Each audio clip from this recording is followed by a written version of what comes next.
Namibia number 5. One of the most sparsely populated countries in the world. But there's actually more going on than you might expect. Located in southern Africa, most of Namibia sits on the southern African plateau. In the south, the Orange River has eroded much of it, creating many valleys and gorges. Like the Drakensberg of South Africa, the edge of the plateau, the Great Escarpment, creates an imposing range of mountains known as the Schwarzrand, the Black Rim in German. The Schwarzrand becomes the Khomas Highlands in the center of Namibia. Namibia is dry, the driest in Africa, south of the Sahara. From the south, Namakwaland extends along the Diamond Coast, a drier continuation of the South African fynbos bushland. North of that is the Namib Desert, Nama for vast place, apt for a long stretch of barren dunes almost entirely devoid of plants. Further inland in the Schwarzrand, dry savannas dot the rocky landscape before it grades into the Great Kalahari. To the northeast, the country becomes the familiar African savanna, in the center of which lies a large salt pan, Etosha. East of that lie the rivers and swamps of the Okavango and Zambezi. Namibia's climate is dry, mostly desert, but the northeast is semi-arid. Namibia is special because it's located where the wet seasons shift. In Namakwaland and the Namib, the winter, June through August, is when rain falls. In the Kalahari and the desert north of the Namib, the Kalkoveld, rain falls during summer, December through January. Doesn't matter a whole lot, there's hardly any rain at all. The warm, dry air of the Kalahari and the cold Benguela current of the South Atlantic create the dry conditions along the coast, and frequent fogs bedevil Namibia. A stretch of land in the north has become known as the Skeleton Coast. Fog and heavy waves smash ships against the rocks. The cold waters create incredibly rich fishing stocks. Namibia actually crosses the Tropic of Capricorn, but the Benguela and the interior plateau keep most of Namibia subtropical. The Namib is fairly cool year-round, while the interior experiences more intense heat. Winters are chilly and often frosty. We go back to our old friends the Khoisan, and they have been here in Namibia since time immemorial. Being so dry, Namibia for most of prehistory had very few people, 2 in the south and Ka in the north. The Kalahari offered game and plants. The Namib would have been desolate but for the abundance of sea life on the coast. 2,000 years ago, the Kwekwe people emerged and migrated into the area, taking over the Schwarzrand savannas with their cattle. But unlike in other countries we've covered, the Bantu may have reached northern Namibia as early as 3,000 years ago, settling in the savannas around the major rivers and Etosha Pan. Archaeological work for the Bantu migrations is still a young science, and while linguistic evidence strongly presents wheres and whats, there are still a lot of whys and hows and whens that aren't clear, and the whos, sadly, will probably never be known. Professor Joseph Greenberg was an American linguist who studied languages from all over the world, but one of his most famous contributions was his work with the Bantu languages. He organized the hundreds of them into various groups. I've been using this scheme to understand the origin of the various Bantu peoples. This is complicated by the fact Greenberg's scheme is geographical and not necessarily genetic, meaning it might not take into account migrations, intermingling, and other factors. Extensive research has gone into my little theories, which I'm sure you've noticed I like to craft. The majority of Namibians are Bantu, and the Bantu of the northern savannas appear to have diverged along watershed lines, which makes sense. They are a farming people and would have preferred to live near water. The majority of Namibia's Bantu are of the southwestern group, coalescing along the rivers south of the Angola highlands, the Kunene, the Okavango, and the Chobe. Further east, along the Middle Zambezi, emerge Middle Zambezi Bantu. Despite being a tributary of the Zambezi, the Chobe flows into a large swamp, the Linyanti. This barrier seems to have separated the Middle Zambezi Bantu from the southwestern Bantu. Upriver of the Linyanti, the river is typically called the Kwando. The southwestern clans eventually formed into the Ovambo people of the Middle Kunene and Etosha Pan, and the Kavango of the Okavango and Kwando. The Middle Zambezi people of Namibia became the Tonga, not to be confused with the Tsonga on the other side of the continent. For the past few videos, I've been presenting the sequence of events as San, Kwekwe, Bantu, and this is the general rule, but the real world is complicated. Evidently, a group of Bantu, most probably a clan of the Ovambo, journeyed south into the Schwarzrand and mingled with the native Kwekwe sometime in the 15th century. There they adopted the Kwekwe way of life, abandoned farming, and even their Bantu language. The resulting people became the Damara. While they speak the Kwekwe language, their genetic history indicates they are in fact Bantu, by and large, suggesting that newer, more complicated cultures don't always supersede the existing ones. Another group of Bantu, probably another clan of Ovambo, went south again, this time around the Kaukovelt and Lower Kunene around the 16th century. They became yet more cattle herders, which is all about one can do in such a dry land. These were the Herero. Further east, along the Zambezi, a group of Tonga wandered to the Chobe River and emerged as the distinct Subiya people, cut off from their neighbors by swamps. Around the 17th century, another Bantu people in the upper Zambezi, the Lozi, they have a number of different names, conquered people of the middle Zambezi. This became the Kingdom of Barotseland, which we'll talk more about during Zambia. By this time, as you know, Dutch settlers had begun building their colony at the Cape. This put pressure on the native Cape Kwekwe. Three major groups lived in the area: the Khiri around the Cape itself, the Nama around the lower Orange River, and the Ora around the upper. The Khiri and Ora dwindled in the face of Dutch expansion, enslaved and then subsumed in a new mixed race group with European Kwekwe and African and Asian slave blood, the Cape Coloreds. The Nama, however, fled northwards across the Orange River, encroaching on lands inhabited by other Kwekwe. The Cape Coloreds were an inescapable part of the Cape Colony under the Dutch, but though they spoke the Cape Dutch language, later to evolve into Afrikaans, dressed and acted like Europeans, and were Christians, they would always be second class compared to white colonists. With the Dutchmen kicking off coloreds from their land, some packed up and went north, crossing the Orange River around 1780, building settlements. The Cape Coloreds were actually the first to call themselves Afrikaners, back when the white colonists still considered themselves Dutch. These colored Afrikaners who trekked northwards were the Oorlam, actually a Dutch version of a Malay term for something like local. The Oorlam met the Nama, and with their guns and horses started edging them off their land. But after a while, the Nama swore fealty to the Oorlam captain Jonker Afrikaner around 1840, and helped the Nama strike at their foes, the Herero. Warfare raged off and on for decades, and at some point, many Herero withdrew to the Kalahari eastwards. The Herero left behind in the Kaukovelt became the Himba. And all the while, of course, the poor Damara got caught in the crossfire. As the Cape Colony expanded and fell to British control, the frontier was pushed back, and two paths remained for coloreds: become part of the servant class for whites, or try their luck in the interior. Those coloreds who participated in the Great Trek along with their Boer cousins became the Griqua. Coloreds had a number of names, including bastards, a whole nation born out of wedlock. But the one that settled for those of the Great Trek were Griqua, derived from the fact that most were descended from the Khiri people, or Griqua.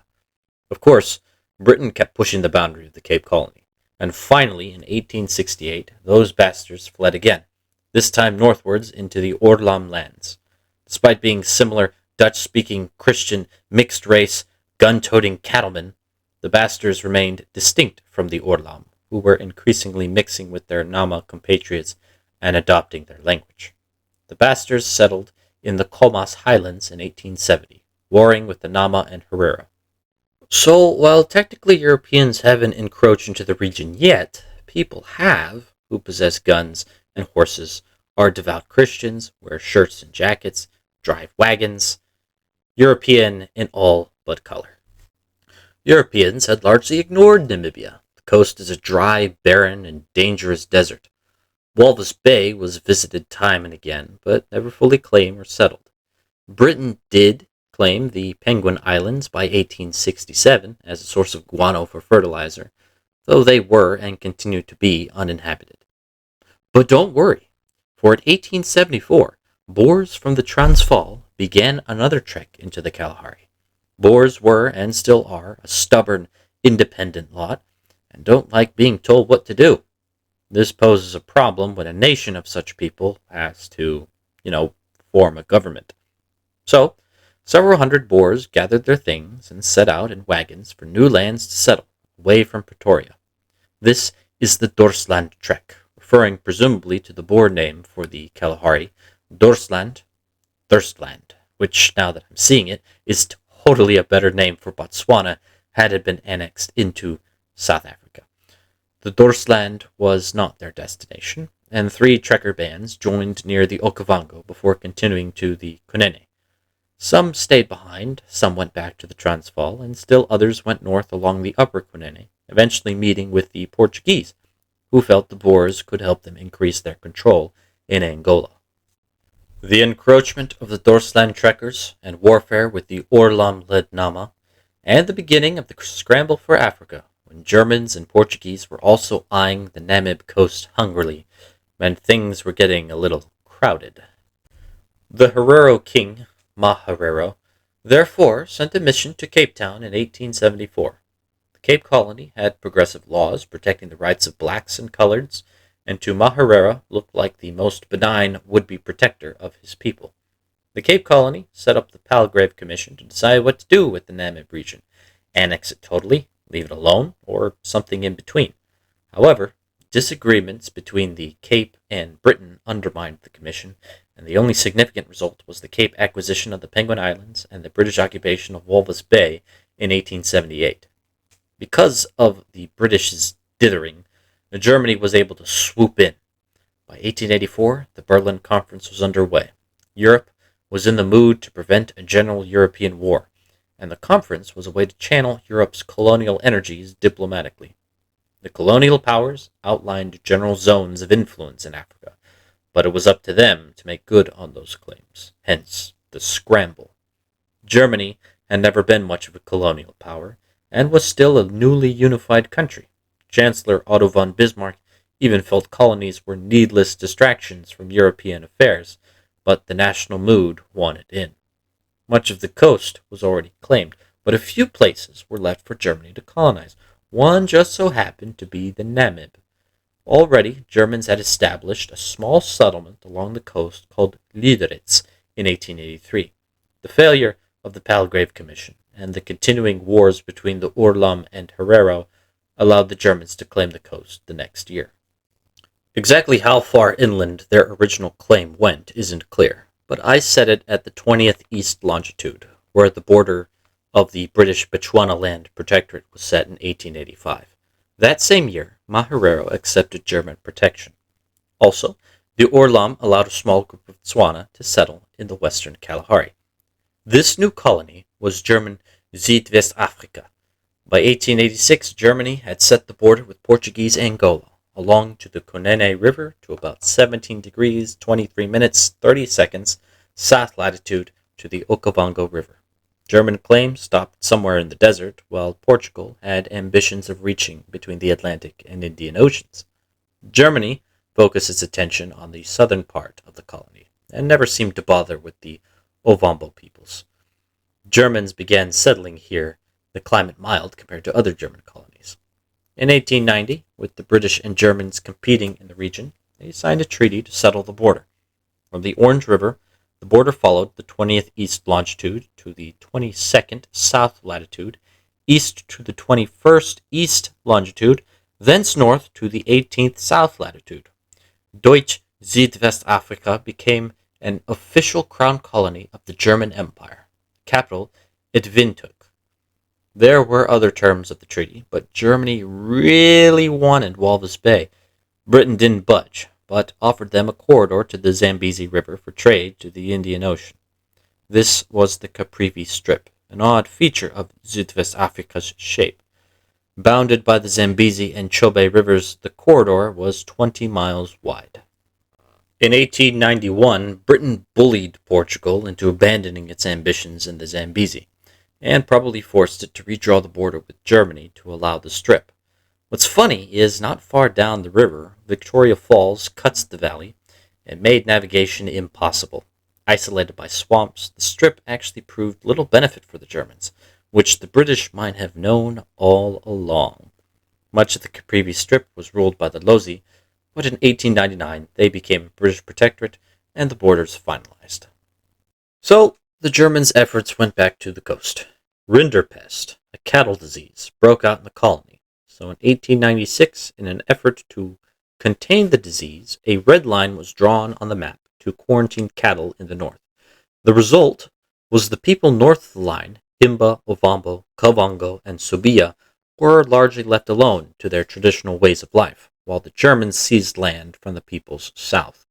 Orlam, who by now were largely merging into the Nama they ruled, and Herero continued to lose their land to German settler ranchers. Rocky and sometimes violent interactions between native and settler continued, and to his credit, the governor tried to be fair to the natives, only to upset many settlers. The Nama finally revolted when Germans tried to take their guns in 1903, and the Herero soon followed in 1904. The two peoples won a few victories at first, but German reinforcements from Europe saw the Herero and Nama rout. And what happened next has been called genocide. The new governor, Lothar von Trotha, was assigned to crush the rebellion.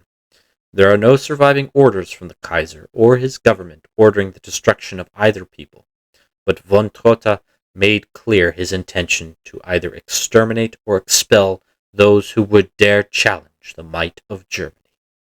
After defeating the native armies, the Germans massacred civilians, interning survivors in concentration camps. Many captives then died of famine, disease, exhaustion, and even experimentation. Exactly how many died is the subject of debate, somewhere between 30 to 100,000. Those who survived became indentured as laborers throughout the colony. Now this was nothing to bat an eye at in the ancient world, where tribes were exterminated with a frightening regularity. But for a civilization that felt itself above the barbarians of elsewhere, for enlightened Europe to hold human life so cheap is deeply shameful. Anyway, Germany's comeuppance would come in the First World War, and the young Union of South Africa invaded and conquered Zuidwest-Afrika. In 1919, the League of Nations formally awarded Southwest Africa as a mandate territory to South Africa. On paper, this was meant to be temporary, until Southwest Africa was deemed ready for independence. South Africa had other plans, though. From the very beginning, they had wanted to annex it as a fifth province, which Prime Minister Jan Smuts wanted to call Buotaland, after Louis Botha, a Boer war hero and former Prime Minister of South Africa. Part of this intention was shown when Walvis Bay and the Penguin Islands were added to the territory. Afrikaners also began moving into Southwest Africa, joining their estranged brethren. South African designs were continuously frustrated, even after World War II, and the United Nations was formed. It declared Southwest Africa a trust territory. South Africa would not cooperate. With the coming of apartheid, South Africa gave Southwest Africa seats in parliament for whites who overwhelmingly supported the National Party. But the African theater of the Cold War was underway. NATO and the Warsaw Pact jockeyed for influence on the continent, and pro-NATO South Africa was affected by many Soviet-aligned groups from the inside. Southwest Africa had a few, the largest and most prominent, Southwest Africa People's Organization, or SWAPO. Finally, in 1966, the UN officially declared South Africa's mandate terminated and began recognizing Southwest Africa as an independent state represented by SWAPO. In 1968, a UN resolution renamed the country to Namibia, place of the Namib. At the same time, South Africa began importing its Bantustan scheme into Namibia, proposing lands for all its non-white inhabitants. These were Ovamboland, Kavangoland, East Caprivi, Namaland, Rehoboth, Damaraland, Hereroland, Swaneland, Bushmanland, and Kaukoland. It's worth noting that only 7 of these Bantu stands were for actual Bantu people, the remainder for Khoisan and Coloreds. I also find it tragic that the Afrikaners excluded the Basters and Griqua from their community, despite speaking, dressing, and acting just like them. Oh well. In any case, the Namibian Bantustans were never fully implemented. Legitimized by the international community, insurgents like the People's Liberation Army of Namibia began attacking South African forces. This ignited the South African Border War. Fought in Namibia and Zambia, and after the Portuguese left, Angola, it raged on for decades. Cuba even got in on the fun. It was another battleground for the capitalist West and communist East. In 1977, during the conflict, South Africa restored Walvis Bay to the Cape Province, probably just to spite the UN. But, finally, in 1988, after both sides failed to achieve a clear military victory, the Tripartite Accord was signed. Times have changed. The Soviet Union was collapsing, and South African apartheid was no longer viable in the New World. The huge costs of the war and political pressure from the UN convinced South Africa to withdraw from Namibia. Free elections were held in 1989, with SWAPO and Samuel Muyoma winning. Namibia was finally truly independent in 1990. South Africa naturally didn't trust the new SWAPO leadership, but finally gave Walvis Bay to Namibia in 1994. Pursuing a policy of reconciliation, the government has remained fairly democratic as African countries go, despite the fact SWAPO has remained in power for over 30 years. Subiya, in the Caprivi Strip, attempted to secede, but this was quashed in 1999. Land reform is a big question in Namibia, as German and Afrikaner whites own half of the farmland in the country. The plan was to buy it from whites and give it to poor, landless blacks, but the country's constitution makes this a slow and difficult process. I would say this is both a good and bad thing, a complicated affair. SWAPO has since abandoned much of its original Soviet-influenced Marxist-Leninist platform, but for many in Namibia it still represents overwhelmingly the interests of the Ovambo, who constitute around half the country's population. Namibia's government is dominated by Ovambo, to the point that it somewhat resembles an Ovambo nation-state, much to the consternation of other groups. Namibia continues to struggle with poverty and income inequality, and the legacy of apartheid looms large. And of course, being a desert country, drought is always a concern. But its economy is growing, in agriculture and mining, along with tourism for wildlife preserves. I would not have guessed this country tucked away in the desert had such a dynamic history. If Namibia is kind of like South Africa's adopted daughter, then our next country is like South Africa's slightly unhinged adopted sister. Next time, we'll move on to Zimbabwe, the former Rhodesia. See you next time.